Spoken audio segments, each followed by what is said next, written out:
Welcome to this explainer. Okay, so today we're diving into something pretty intense, the macabre, fascinating history of human sacrifice. But look, we're not just looking at this for the shock value. We're actually going to see how it reveals humanity's profound psychological evolution. I know, starting as something so incredibly dark sounds a bit heavy, but stick with me. When we look closely at these ancient, shocking rituals through the lens of mythologist Joseph Campbell's work, we uncover something absolutely incredible. We're going to trace a journey from a time when human beings literally saw themselves as just fuel for the terrifying machinery of the cosmos, all the way to the birth of the individual moral choice. It's a wild ride through history, so let's get right to it. So let's jump right in with a pretty staggering number, 150. That is a number of men immolated, literally sacrificed in a single location by a 16th century king of Kuch Bihar. And this wasn't just some bizarre isolated anomaly. Across different empires and eras, human life was routinely, lavishly spent. But why? To our modern minds, it looks like simple, brutal murder, right? But to truly grasp the history of human thought, we have to step inside the mythic mindset of the ancients. For them, this massive loss of life was a highly structured, absolutely essential transaction required to keep the very universe functioning. Take a look at Kali in her aspect as Kamunda, the devouring goddess. If you look closely at the terrifying details, she's got this fierce expression. But the key thing here is the stomach. According to the ancient texts, that stomach is an absolute void. It can never, ever be filled. Because she represents the cosmos itself, her womb is forever giving birth to all things, and her mouth is forever consuming them. In temples dedicated to the Black Goddess, rivers of blood have poured continuously for millennia. It was genuinely believed that this divine, horrific force of nature had to be actively appeased. We can actually see this chilling logic laid out plain as day in a 10th century Hindu scripture called the Kalika Purana. It states, "By one human sacrifice with proper rites, the goddess remains gratified for 1,000 years, and by the sacrifice of 3 men, 100,000. They viewed blood not just as death, but as ambrosia, this vital living nectar that fed the divine forces. The head and the body, if properly consecrated, became the ultimate spiritual currency. It was this terrifying mathematics of survival." Now, to wrap our modern heads around this, because it is shocking, right, we really lean on the work of mythologist Joseph Campbell. He frames these rituals not just as senseless murder, but as intense expressions of cosmic unity. In the ancient mind, life, death, and reproduction weren't separate events at all. They were just different phases of one endless, repeating cycle. You simply couldn't have new life without death to feed it. This was the fundamental, inescapable law of their universe. To really get where this comes from, we have to go back to the beginning. Campbell calls this the jungle archetype. In ancient equatorial jungle villages, the foundational myth basically boiled down to life eats life. The story goes that originally there was no death and no birth. Then a murder was committed.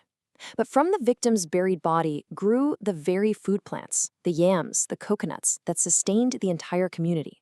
So death, which entered the world through a violent killing, was immediately countered by its exact opposite: generation. You survive by consuming what has died. So what's the real takeaway here? Well, the absolutely crucial point is that these rites acted as a massive sociological glue. When a community got together to enact these terrible rituals of sacrifice, they were completely shifting their psychological focus. The individual? They suddenly didn't matter. Yes, the individual perishes, but the group, the everlasting group, survives. By enacting this imitative magic, they believed they were directly stimulating the growth of their crops and their animals. And more than that, the sheer visceral shock of the ritual bound the human community together in a way literally nothing else could.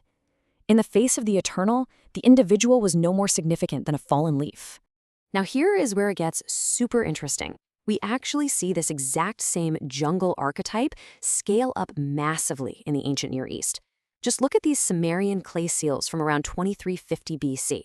We've moved out of the jungle villages and into complex nuclear city-states, but the underlying myth, it hasn't changed at all.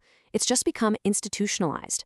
Sir Leonard Woolley's excavation of the royal tombs of Ur revealed that god kings and their entire courts, we're talking body servants, musicians, guards, were ceremonially interred alive. It was the ultimate magnified version of the primitive sacrifice, orchestrated on a massive imperial scale. And how did they justify burying a whole court alive? Well, as civilization grew, we got what's called the cosmic state. A professional priestly caste started meticulously calculating and mapping the heavens, the sun, the moon, the visible planets. They invented these complex mathematical calendars, and then they deliberately aligned their entire social order directly with that celestial order. This meant that the literal death and resurrection of the God King, often enacted with a priestess and a ritual marriage and sacrifice, was highly calculated to perfectly imitate the turning of the cosmos.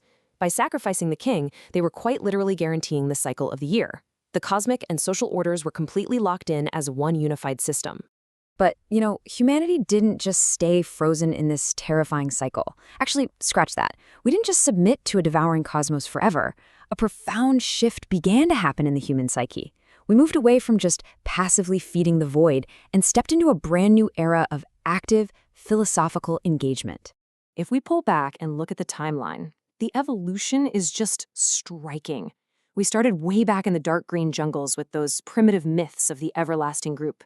Then we scaled all the way up to the Sumerian courts, where god kings enacted celestial laws with their own blood. But then we reached this monumental breakthrough in human history with the Persian figure of Zoroaster.